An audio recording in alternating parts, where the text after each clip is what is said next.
Je vous retrouve dans le cadre de votre émission Décrypteco, mesdames et messieurs, bienvenue à vous. 4 sujets seront donc débattus au cours de cette émission. Nous parlerons de la visite du conseiller principal des Trump près de Tshisekedi. Nous allons également évoquer cette médiation qatarienne dans le conflit entre la République démocratique du Congo et le Rwanda. Nous parlerons également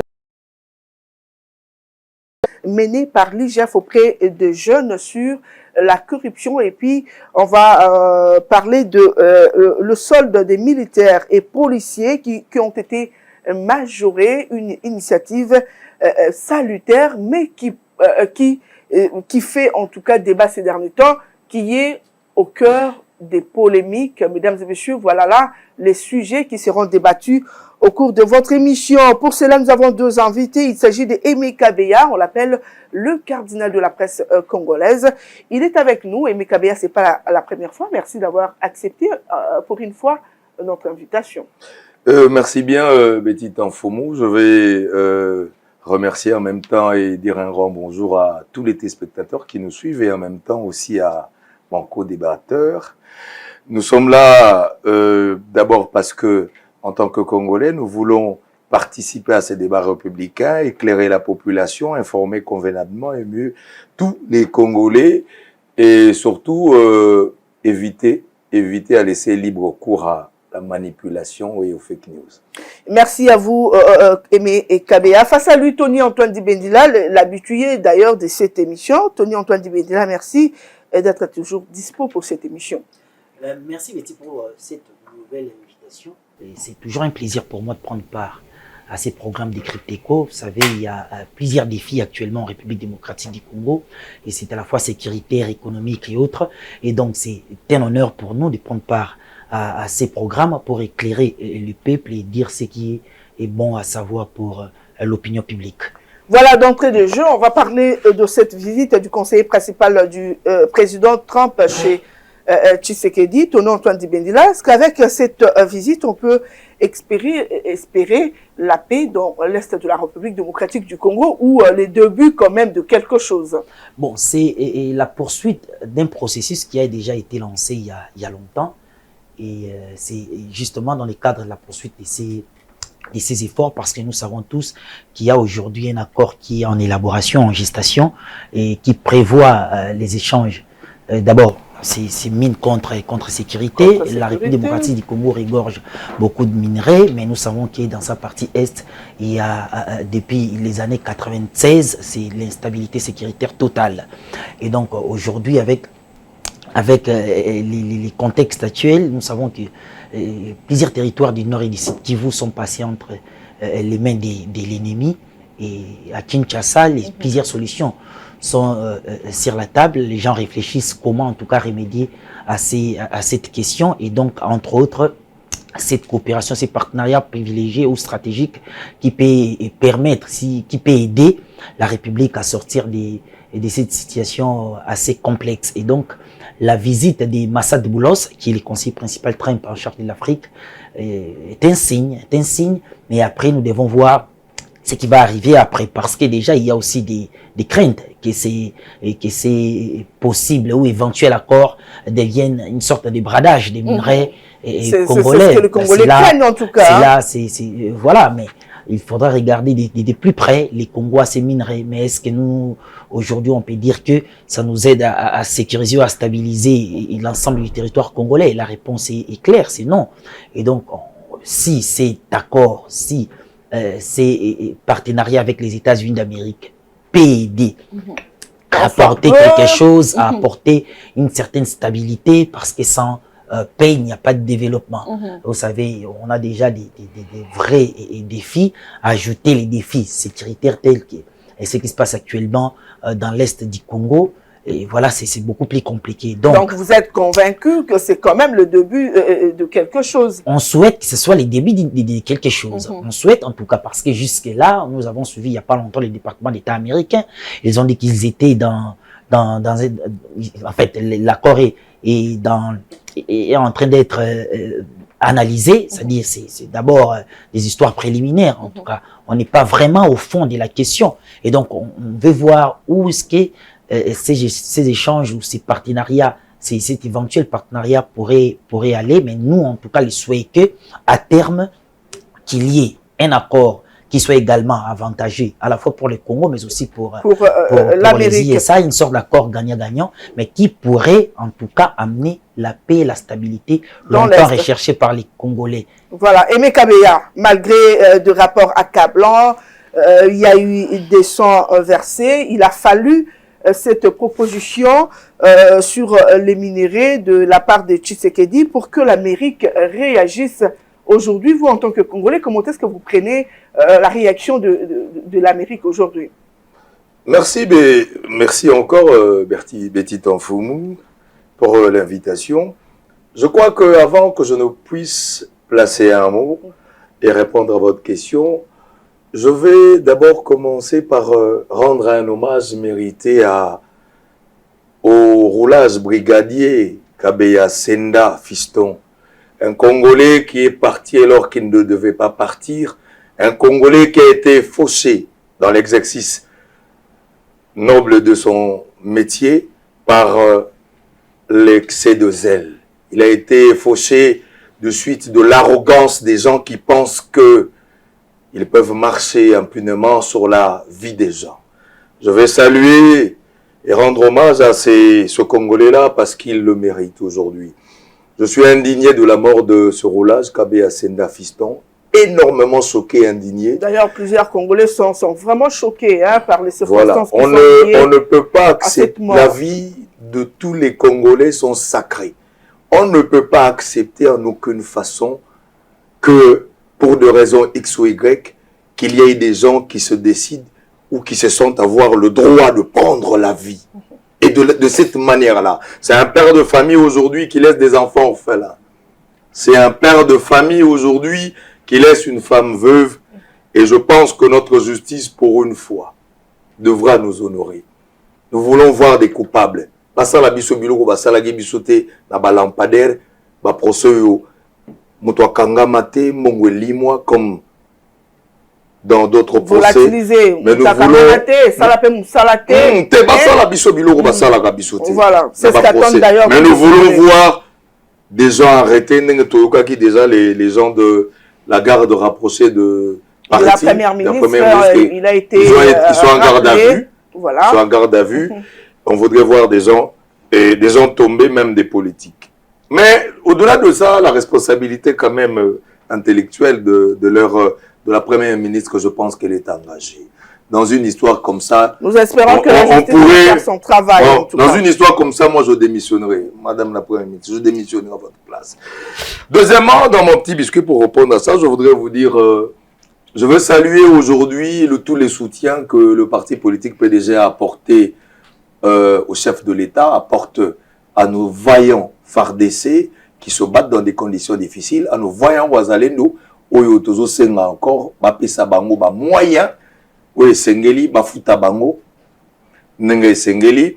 Et je pense que comme le PDG l'a fait ce dimanche avec une foule écrasante, merci à l'honorable Mariquette Moutinga pour avoir montré qu'elle aime la République, qu'elle est derrière le chef de l'État, et on continue à soutenir tous ceux qui soutiennent la République dans ce dossier. Voilà, nous saluons également cette dame des cœurs. Alors, pour répondre à votre question, moi je crois qu'il ne faut pas se leurrer. Entre États, il n'y a que les intérêts.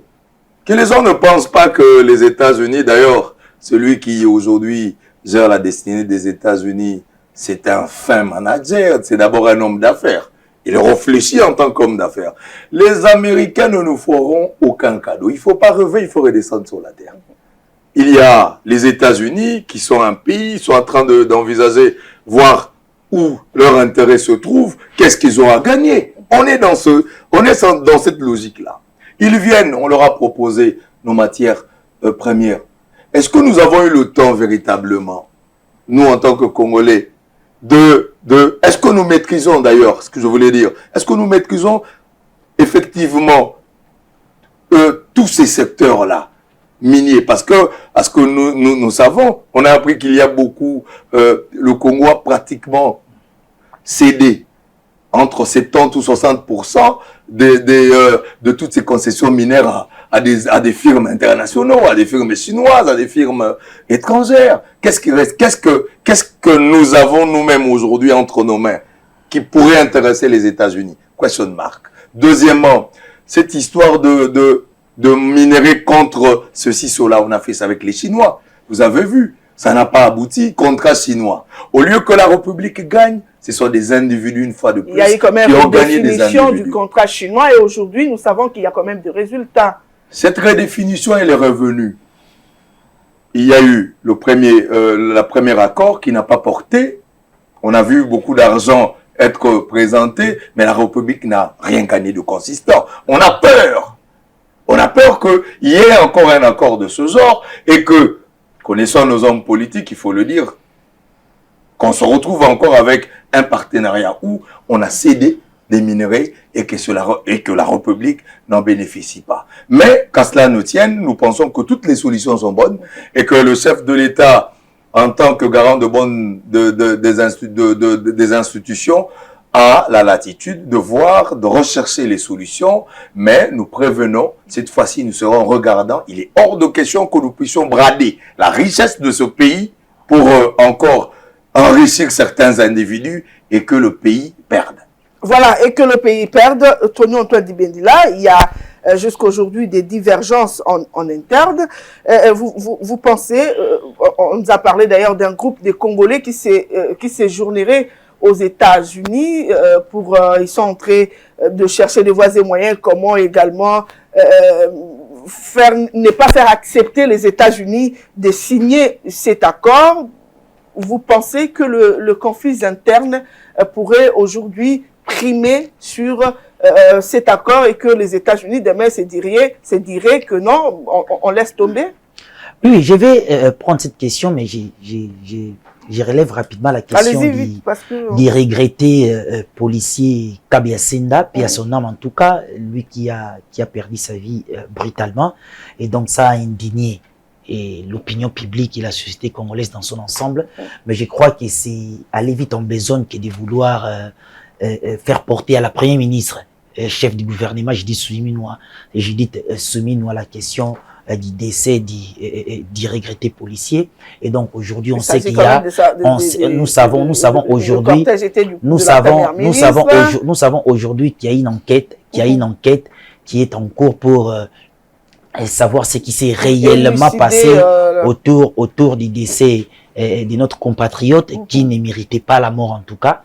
Et donc, mais je crois qu'il ramener ces morts-là à la personne de la première ministre, c'est tout simplement de la manipulation. C'est pourquoi je voudrais ici insister pour que les enquêtes aillent vite et que la vérité soit connue autour de si et seulement si, après ces enquêtes, et qu'il y ait quelqu'un dans l'entourage de la première ministre qui pourrait être concerné, alors on demandera à la justice de faire son travail. Je ne vois pas comment est-ce que la première ministre peut être liée à cette question-là. Bon, concernant les lobbying menés par certains compatriotes au niveau des États-Unis pour faire échouer les processus qui sont en cours, je crois que c'est ce genre de personnes qu'on appelle Badongolomeso. Badongolomeso, ça dit c'est très dangereux, cet état des choses. Tous nous connaissons ce qui se passe au Congo. Personne ne peut nous dire aujourd'hui qu'il a la réponse magique à donner pour que cette guerre-là prenne fin. Même dans l'opposition. Ce qu'ils disent sont des communications tout simplement, ce sont des discours. Je vais le citer. Nous avons appris qu'il y aurait des lobbyistes payés par les présidents d'ensemble de Moïse Katumbi, c'est-à-dire les présidents d'ensemble, Moïse Katumbi, il y aurait des lobbyistes payés, il y aurait, je l'ai dit, il y aurait des lobbyistes payés pour faire échouer ces processus. Mais je crois que si cela est vrai, et c'est très dangereux. C'est très dangereux. On ne peut pas se dire aujourd'hui qu'on est Congolais et combattre même des processus qui peuvent s'avérer salutaires pour les pays. Cela fait plus de 30 ans que les Congolais sont endeuillés. Cela fait plus de 30 ans et que l'influence du Rwanda est grandissante dans la partie est du Congo, que les Rwandais s'adonnent à des massacres, à des pillages de nos ressources, mais ce sont des choses largement documenté par les Nations Unies. Il y a des rapports sérieux autour de ça. Aujourd'hui, même la gouvernance rwandaise a du mal à nier ces différentes vérités. La vérité est là. Il y a le pillage et ça permet au Rwanda de se faire de l'argent et de combler les vides dans son budget, dans chaque budget, en fait, dans son budget. Et je dirais que il y a le Rwanda avec comme marionnette des Congolais. Là, nous parlons de Rwanda, de Corneille Nangaa et consorts, qui d'ailleurs continuent à recruter les Congolais. Je vais rappeler une citation de Che Guevara. Che Guevara a dit: si vous voulez libérer votre patrie, il faut mettre dans votre main 9 balles pour les ennemis de l'intérieur et 1 balle pour l'ennemi de l'extérieur. Parce que l'extérieur ne peut pas entrer chez vous et faire n'importe quoi s'il n'y a pas de traître à l'intérieur pour ouvrir la porte. Je me souviens encore du président américain George W. Bush qui, avant de s'en prendre à l'Irak, a dit: nous allons combattre à la fois les ennemis de l'intérieur et les ennemis de l'extérieur. Si les États-Unis reconnaissent qu'il y a des ennemis de l'intérieur chez eux, à combien de plus forte raison en République démocratique du Congo. Et donc, je voudrais ici dire que si au Congo, bien entendu, nous avons des ennemis de l'intérieur, mais s'il y a véritablement des personnalités politiques qui, dans l'opinion, paraît sérieuses, mais qui s'adonnent à des actions, des sapes, des efforts qui sont menés actuellement, on peut avoir des divergences politiques, c'est tout à fait normal. Et on ne peut pas toujours agir de manière cynique pour résoudre des questions purement politiques. On peut remettre en cause le fait que la gouvernance Tshisekedi, on peut remettre en cause la gouvernance Tshisekedi, ça c'est tout à fait normal. Les opposants ont le droit de remettre en cause la gouvernance en place. Mais aller militer, payer des lobbyistes pour faire échouer des efforts qui peuvent sauver des vies, ça c'est très dangereux. Si à l'intérieur, nos services... Oublions que cette guerre ne commence pas aujourd'hui. Ça, ce sont des racontars. Quand on dit que cette guerre menée par les Rwandais contre nous, c'est Tshisekedi qui est à la base, ce sont des bêtises tout simplement. On veut nous faire croire que les Rwandais attaquent les Congo depuis 2019 ou 2021. Non, ça c'est bête. Voilà, ça refait justement. La guerre, les M23 ont toujours existé. Les M23 est financé par les Rwandais, soutenu par les Rwandais, c'est documenté. Ce n'est pas parce que Tshisekedi est à la tête du pays que les Rwandais financent les M23. Les M23 n'est pas né avec Tshisekedi, c'est sous Joseph Kabila. Voilà. Le 23 mars. C'est pourquoi je voudrais dire ici qu'il faut faire la part des choses. D'une part, on s'est dit opposants. D'accord, on veut combattre la gouvernance de Tshisekedi. Ok, nous avons vu des pesticides, 37 ans d'élite.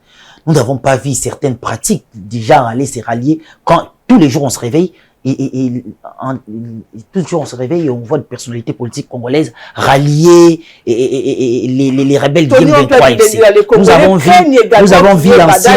avons vu l'ancien en rapport justement après cet accord des minéraux, Aimé Kabea venait de le soulever.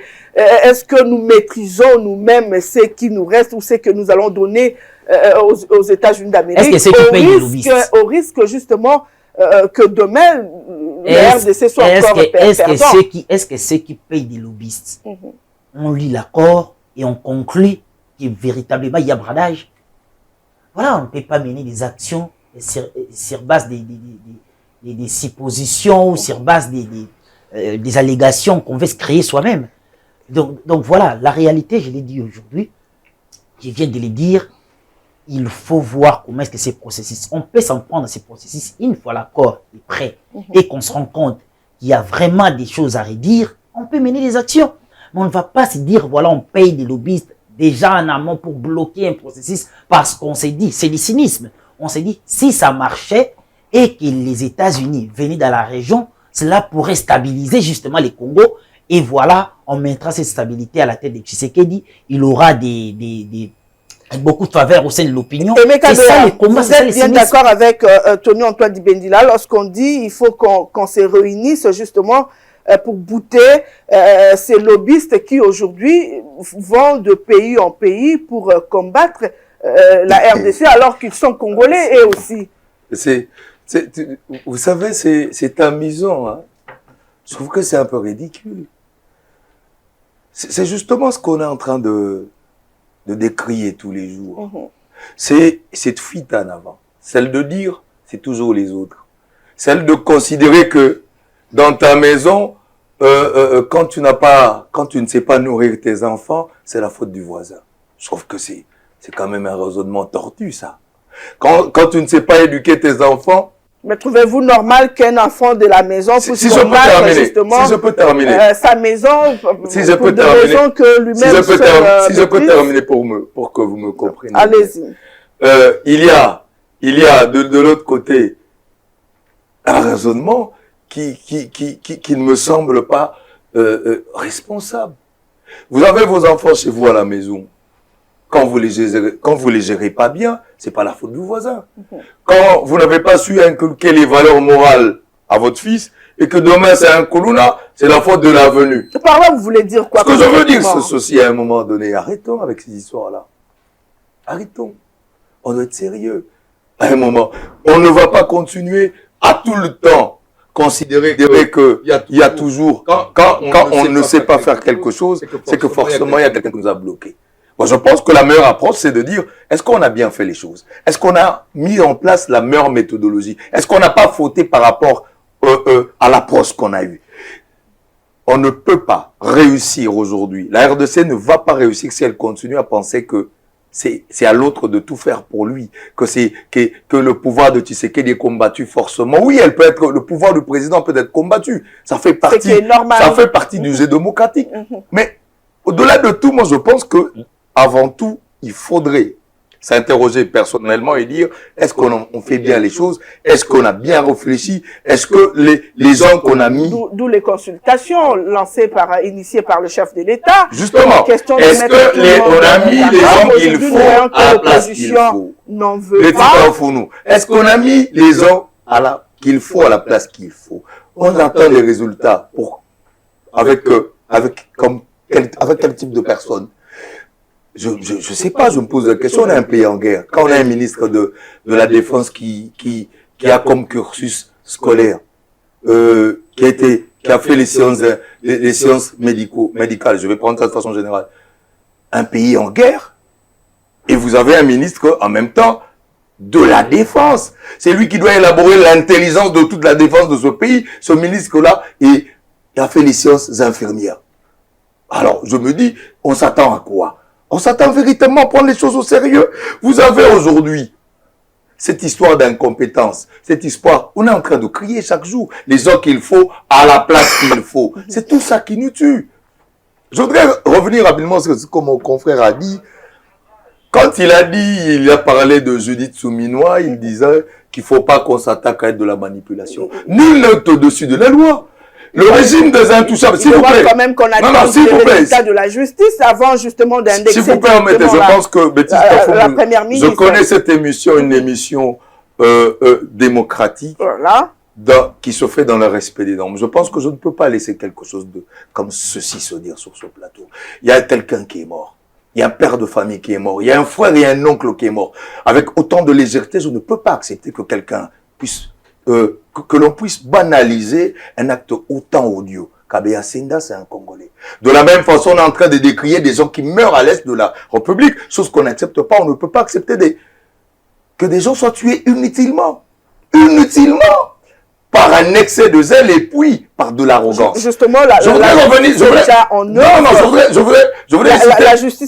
vous expliquer pourquoi nous on dit. Vous savez, Dolly Makambo ici, il a été arrêté, mais lui, il n'a jamais pris une arme pour aller tirer sur quelqu'un. Il avait envoyé des gens travailler, ils ont commis des bavures, mais la responsabilité intellectuelle, on l'a vu avec Jean-Pierre Bemba, qui fut arrêté, on dit, c'est vous qui avez envoyé des troupes, donc vous êtes pénal. En fait, vous avez la responsabilité dans une certaine mesure de ces gens que vous avez envoyés. Nous disons ceci. Ceux qui sont dans cette garde-là, ils travaillent avec la première ministre. Et que ce qui s'est passé là, c'est passé dans le cortège de la première ministre. Mama. Que des choses comme ça se passent avec notre première ministre. Par solidarité, elle devait simplement le cortège est passé, ils sont rentrés. Est-ce qu'ils sont rentrés par des morts? Non, on demande qu'on ne parle pas de l'ordre. Justement, voilà par compassion, qu'on attend. Par humanisme. Qu'on attende justement le résultat. Ce sont les hommes de la première ministre. Je vais passer. Allez-y, répondez plutôt à la question. Je reviens sur cette histoire de lobby. quand on nous parle des lobbies qui vont... J'ai toujours pour dit... diaboliser le démarche qui est déjà... J'ai toujours dit... Qui sont déjà en cours. Il y a des démarches qui sont faites. Est-ce qu'elles sont bien faites? Avant de parler de ces lobbies qui diabolisent, est-ce que ces lobbies sont bien faits? Ça, c'est de un. Qui le font? C'est ceux qui font ces lobbies-là sont autant sérieux que ça? Est-ce que le manque de réussite de tout ce qui a été entrepris avec les États-Unis, vous pensez vraiment que c'est la faute des gens? On ne peut pas encore parler aujourd'hui d'une manque de réussite. Non, jusque-là. Non, jusque-là, jusque-là, ça n'a pas encore accouché. Non, ça n'a pas encore abouti. Nous sommes dans les démarches. Voilà. Vous pensez que ce manque de réussite probant, c'est la faute de quelqu'un que Moïse Katumbi aura envoyé, que Joseph, comme d'habitude. C'est toujours la faute des autres. Non, mais il y a des diables quelque part qui me suivent. Non, les gens sont innocents, les gens ne font... Non, mais je pense que il faut qu'on soit sérieux à un moment donné. Il y a aujourd'hui la volonté. Vous pensez que les États-Unis, là, ça fait 30 ans qu'ils savent qu'il y a une guerre ici? S'ils le savent. Non, mais Betty, c'est là où on est en train... Pourquoi réagir aujourd'hui? Parce qu'on les a proposé justement des minéraux. Et le président Tshisekedi dit qu'il veut que cet accord soit gagnant. Nous, ce qu'on dit, attention à un marché de dupes. Voilà. Pourquoi je vous dis ça? Parce que les États-Unis d'Amérique, ils savent depuis longtemps qu'il y a une guerre. Ils n'ont jamais levé le petit doigt pour intervenir. Ils ont laissé le Rwanda venir faire ce qu'il faut. Ceux qui achètent le minerai du Rwanda, le président Tshisekedi l'a dit, c'est un peu les grandes sociétés américaines. Donc, ils le savent. Alors aujourd'hui, on tente de balancer de rebalancer le poids politique pour qu'aujourd'hui, au lieu que le Rwanda vende ses minéraux, mais que nous puissions le faire. Mais maintenant, est-ce que nous devons travailler sur notre propre crédibilité? La crédibilité, c'est le sérieux. Du moment que nous-mêmes, au niveau international, il y a autant d'argent qui disparaît ici au Congo, du moment où il y a 100 millions qui va fumer en l'air comme ça, les gens se disent, est-ce que ces gens-là sont sérieux? C'est la question que les gens se posent et ça ne nous aide pas sur le plan international. Je vais citer, allez-y, je vais citer en disant ceci. Moi, j'ai toujours dit, le président Tshisekedi a une volonté, mais il y a un problème d'entourage et de casting, de choix de personnes qui a toujours posé problème. C'est de la même façon, et un des exemples probants, c'est cette histoire du ministre de la Défense. On est un peu écœuré par ça parce que nous sommes en guerre. Il faut un gouvernement de guerre. On l'a dit, tout le monde l'a dit. Vous avez suivi ceux qui sont passés, c'est le conseil spécial. Il faut des gens qu'il faut à la place qu'il faut. Il faut des gens qu'il faut à la place non, un ministre de Défense qui est... après les consultations, certainement, il y aura un gouvernement et il y aura un autre gouvernement. Et un vrai gouvernement. Voilà. On va parler de médiation qatarienne dans le conflit toujours entre la RDC et le Rwanda. Tony Antoine Dibendila. Aujourd'hui, on voit le Qatar récupérer justement la situation. Il est au cœur et il a réussi quand même à mettre autour d'une table Tshisekedi et Kagame. D'après vous, que cache le Qatar en cherchant justement à s'imprégner de ces problèmes et à trouver solution à cela? Moi, je crois que l'idéal, en ce qui me concerne, l'idéal est que la solution à ces conflits soit une solution africaine. Moi, l'idéal, c'était ça, quoi, en tout cas. On ne peut toujours pas, à chaque fois qu'il y a conflit en Afrique, dans notre région ou ailleurs, en Afrique. Donc, par là, vous voulez dire que c'est pas nécessaire d'associer... Non, je n'ai pas dit que ce n'est pas nécessaire. Allez-y, soyez beaucoup plus... J'avance. Qu'il y ait toujours les autres. Que les solutions viennent en dehors de notre continent africain. Cela prouve aussi que nous n'avons pas encore atteint une certaine maturité en termes de gestion des conflits. C'est cela, en réalité. On a vu on est par exemple. SADC et je vous dis, il y a au moment où on parle, normal que les autres justement prennent à main ces problèmes. Mais c'est ce que j'ai dit. C'est-à-dire, on n'est pas capable, nous en Afrique, de résoudre des problèmes, nos propres problèmes. Nos problèmes africains. Ce n'est pas que pour notre conflit ici, dans l'Est de la RDC.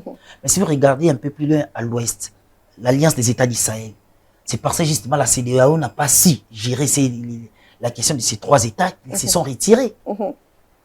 Oui, c'est-à-dire que partout quand on regarde, même des pays qui se présentent comme des pays leaders en Afrique n'arrivent pas à trouver de solution. Nous avons vu l'Afrique du Sud s'ingérer dans nos histoires ici. L'Afrique du Sud est repartie sans trouver une solution. Nous voyons les organisations régionales. On a vu le Nous avons vu la SADC et l'EAC en sommet ensemble. Ça n'a rien, ça n'aboutit pas à quelque chose. Ça n'a pas abouti à quelque chose. Nous avons vu même la nomination des anciens chefs d'État pour faire la médiation entre nous et les Rwandais, mais aussi aligner les processus de Nairobi et de Luanda. Ça n'a pas marché, ça ne marche toujours pas. Et maintenant, là, ils sont là en train d'attendre ce qui sortira du Qatar pour qu'ils prennent les relais au niveau continental. Parce que malheureusement, ce sont les autres qui doivent toujours venir trouver des solutions à notre place. Mais la nature horaire du vide, le Qatar veut se positionner sur le plan international. Et au-delà de ça, le Qatar a beaucoup d'intérêt dans la région. Le Qatar détient quasiment 49% des Rwandais. Le Qatar détient 60% du terminal de l'aéroport en construction là au Rwanda. Et le Qatar détient plusieurs projets. Le Qatar a signé un partenariat avec la République démocratique. Il cherche également à préserver ses intérêts. Tout à fait. Là où il a investi, il veut qu'il y ait pour que... a signé un partenariat avec l'ONATRA pour la modernisation de nos ports ici, les ports de Matadi, de Boma, et ainsi de suite.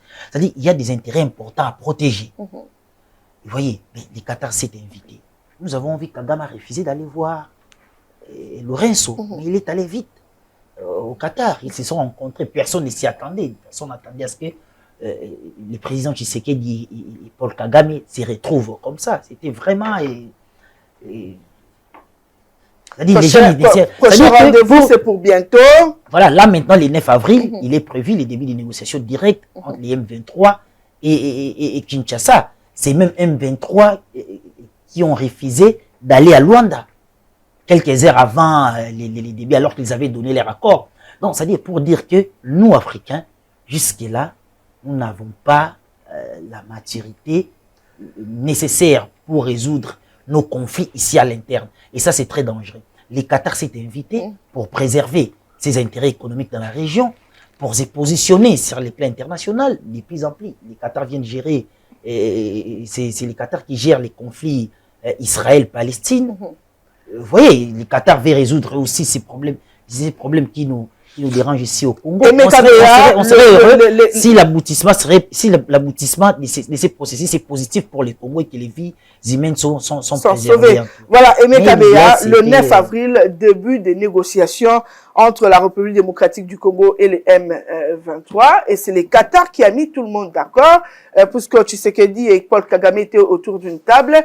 Pensez-vous que cette fois-ci, le M23 pourrait quand même accepter cette invitation? Parce qu'on l'a vu avec le président Lorenzo, ils ont promis, mais ils n'ont jamais répondu à cette invitation. Vous savez, moi, je vais, pour une fois, je vais rejoindre quand même mon co-débatteur. À un moment donné, nous devons comprendre qu'est-ce qui est en jeu. Sinon, on se perd. La République démocratique du Congo, notre pays, c'est beaucoup de richesses. Du moment où nous, on le protège mal, les gens vont venir puiser. Les prendre en désordre. Mais oui, le prendre en désordre. Donc, la logique, elle est élémentaire, elle est basique. On va aller à Doha, oui. On va à Doha, on discute avec les M23. Après, si on ne prend pas conscience que c'est à nous, de nous-mêmes, commencer à mieux nous organiser en interne pour mieux protéger nos richesses, et on va continuer à courir, à aller par-ci, par-là, se plaindre comme d'habitude. Petit info, moi je ne comprends pas. Pourquoi est-ce qu'il faut que le Rwanda, qui n'a pas d'or, va négocier avant nous? Nous qui avons l'or, on danse le ndombolo, on est dans les bars, on fait ce qu'on veut. Ce sont certainement les problèmes qui seront résolus. Non, mais justement, c'est ça le vrai. Voilà, ce n'est même pas les sanctions. Pourquoi, pendant que nous on danse, on est sous les prophéties, des multiples prophéties de tous les genres, il y a nos voisins qui réfléchissent et voient comment ils peuvent s'enrichir et devenir puissants avec nos richesses. Et nous, les vrais propriétaires de ces richesses, on est ailleurs. On est dans les propagandes, on s'attaque entre nous. Vous allez voir le ministre Jean-Pierre Bemba contre Kabila. Est-ce que ça, le pays se développe avec des discours de haine, de séparation et tout ça? Ben écoutez, même si aujourd'hui vous disiez, on a beaucoup de Congolais qui sont ici, qui ont une double nationalité, qui ne sont plus Congolais, ainsi de suite. Est-ce que c'est un problème? Non. Wagner, je dis la magnifique ministre de la Défense, des Affaires étrangères, une femme formidable. Mais là, elle a été élevée en Europe, tout ça, mais elle fait du bon travail. C'est pas ça le vrai débat. Voilà le drame du Congo. On a des hommes intellectuels, au lieu de converger des idées, pour des intelligences, les mettre en valeur, pour voir comment transformer le potentiel congolais Toke Liboso. Eux sont dans la futilité la plus totale. Là, on est en guerre, là. Le président cherche l'unité, la cohésion nationale. Comment vous allez comprendre que pendant que lui cherche la cohésion nationale, vous voyez un de ces ministres qui est en train de chercher le séparatisme national. C'est du méli-mélo.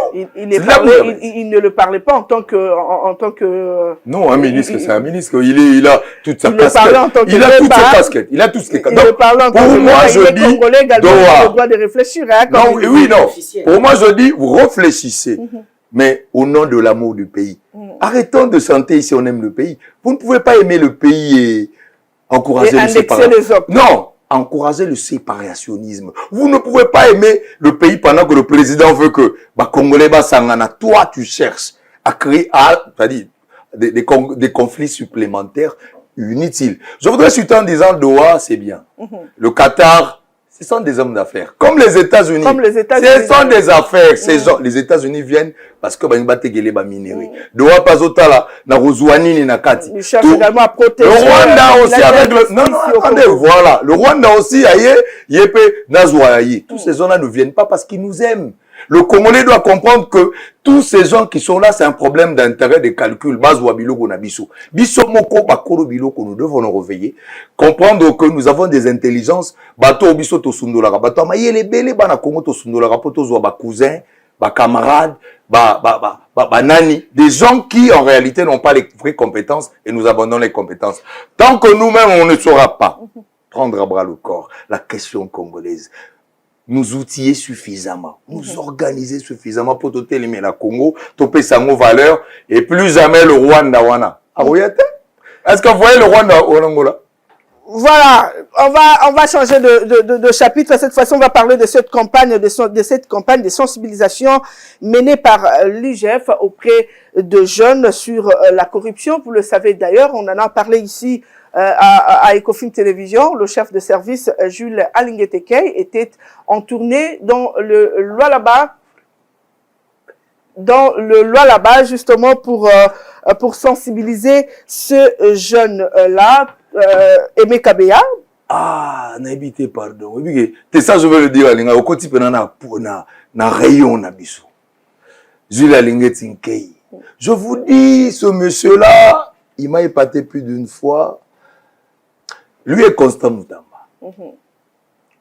Quand vous regardez Jules Alinguetekei, son approche, c'est quelqu'un qui vous fait comprendre que le pays va très mal. C'est ça la vérité. Il vous dit non. On a beaucoup d'argent dans ce pays. Mais le problème, c'est l'homme congolais. L'homme congolais.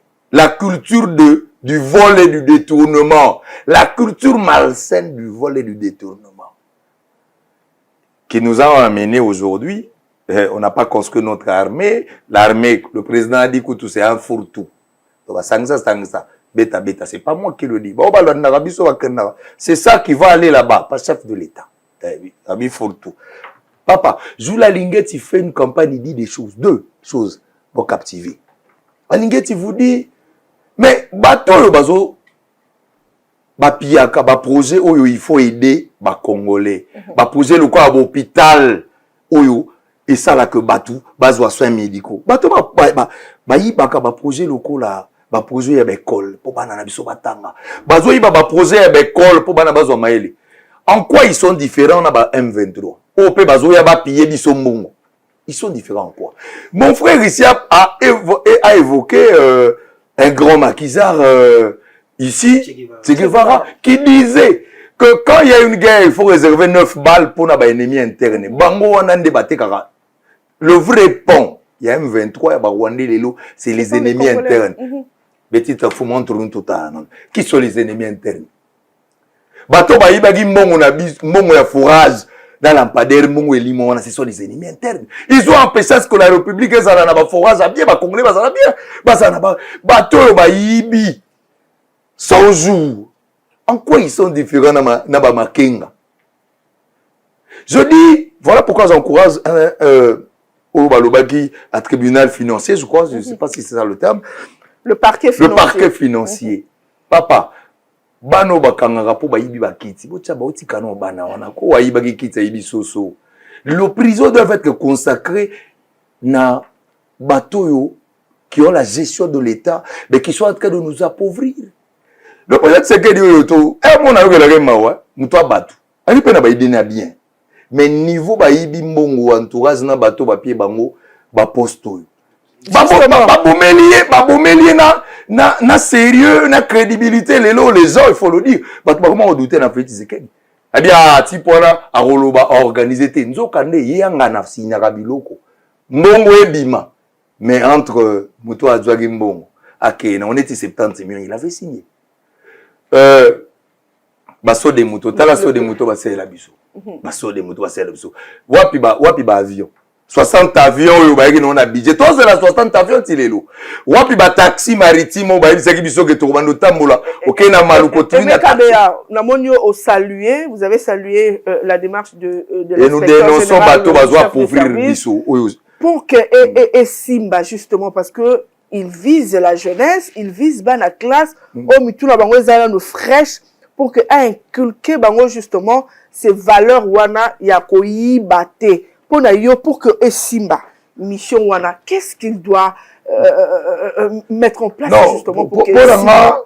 à ce stade où tu as dit le Congo, niveau virus wana, to culture ya gimoyi bikota, et quand on a formé, il est tout comme bien en cop. Donc, mutazo yiba moka, moka na moka bien en cop. Le chef de l'État le bago pot de vin. Et ça qui mouyibi, c'est une façon d'arnaquer le peuple. D'abord, il y a l'exemplarité. Il faut un modèle. Parce qu'il faut presser par les actes. Il y a un kondozo yibana olingi bana wa mikie tata la bango ya zui salaire taye surtout betita ngozongara. Ba epoko ozali na ba chaîne wana tango zongo zimbongo te bibi discours wana wana bana. Ba papa va fonctionner au ba na ba salaire à mabe.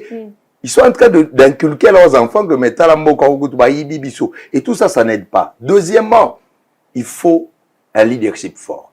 Le leadership fort, c'est un leadership qui doit être dissuasif par la sanction. Toujours sanctionner, te mora mobimba, batu bayibi na bango. Bayibi bena, et puis, bayibi projet à robomba mate.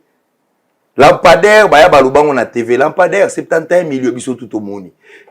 Mettez là niveau qui mouibi n'a se commis. Bayiba projet, batu tout au monde, pena na TV qui 71 millions. Et bungi, basali procès, comment vous voulez que, dans un pays comme ça, que les gens aient peur de voler? Comment vous voulez que quand le détournement n'est pas sérieusement puni, Bolingi Batouba Bando Bangango, faisons comme en Chine, la justice ou comment? Faisons comme en Chine. Mais non, même la justice a eu beaucoup de problèmes dans Kosamutamba Poigne, parce qu'il est venu refonder. Batouba Messana Made Swabana.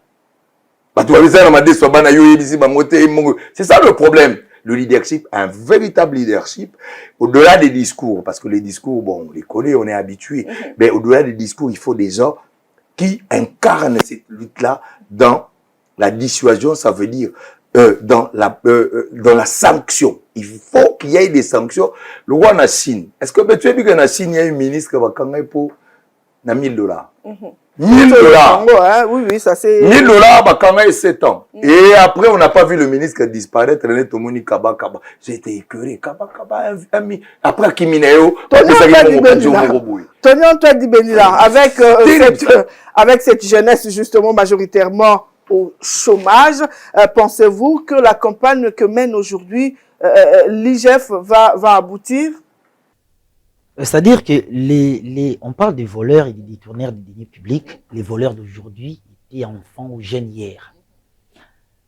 C'est-à-dire que c'est à ces niveaux-là pour commencer par sensibiliser. Cible, à police cible, bien. Oui, oui, kolbana wana, que binope lobby boko gérer. Vous serez des gestionnaires. Si notre pays se trouve aujourd'hui à ce niveau, c'est parce qu'il y a eu des gens jeunes comme vous, vieux, je me souviens un jour, dans un meeting, Moko, au Kota, il y a Stade des Martyrs, ils arrêtent Etienne Tshisekedi à l'époque. À l'obi, phrase on célèbre, hein. À l'obi, Mboke, Koufi pour la Miyibi. Et c'est vrai, il n'y mentait pas. Mais aujourd'hui, Félix Tshisekedi est arrivé au pouvoir, on voit qu'il a une certaine volonté. Et pour IGF, il fonctionner pour Lingui, hein. Il a mis vraiment de volonté politique. Mais avec la justice qui... Mais après, il y a des voleurs qui sont là. On vient d'évoquer ici Constant Moutamba. Nous avons vu ce qui s'est passé dans l'appareil judiciaire. Nous avons vu ce qui s'est passé entre le ministre d'État en charge de la justice et les juges. Mais au Pessimbombo Aboyi, justement parce qu'il était... Il a dit, voilà, on va mettre fin à ces histoires-là. Mais c'est ça le problème congolais.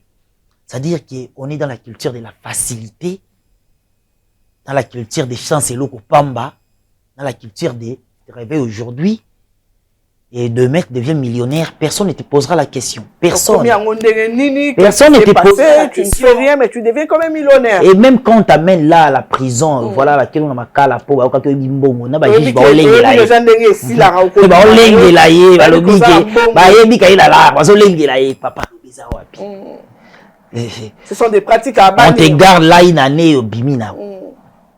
C'est ça les problèmes. C'est-à-dire que c'est un problème complexe, mais je crois qu'il faudra continuer à sensibiliser, à mobiliser l'opinion, à dénoncer les méfaits, à exposer les détourneurs, à les exposer face à l'opinion et voilà. On les expose. C'est quand même rien faire. C'est ce que je dis. Parce qu'après la justice doit suivre. La justice doit suivre. Impérativement. La justice doit mais après, oui, la justice doit suivre. On voit que l'IGF fait son travail, on prend, et ainsi de suite. Et puis après, si la justice ne pose pas des actes, c'est pourquoi j'ai rejoint Kabeya lorsqu'il parle du leadership fort. Il doit y avoir des sanctions, oui. Il faut qu'il y ait un leadership fort. Il doit y avoir fort. Qui permet à ce que les détourneurs soient véritablement sanctionnés. On voit qu'il y a vraiment ici, il y a les fonds détournés. Mais et puis donc ça dit bon mon pépé quoi. Mon inspecteur est là na tweet hein. Alors bien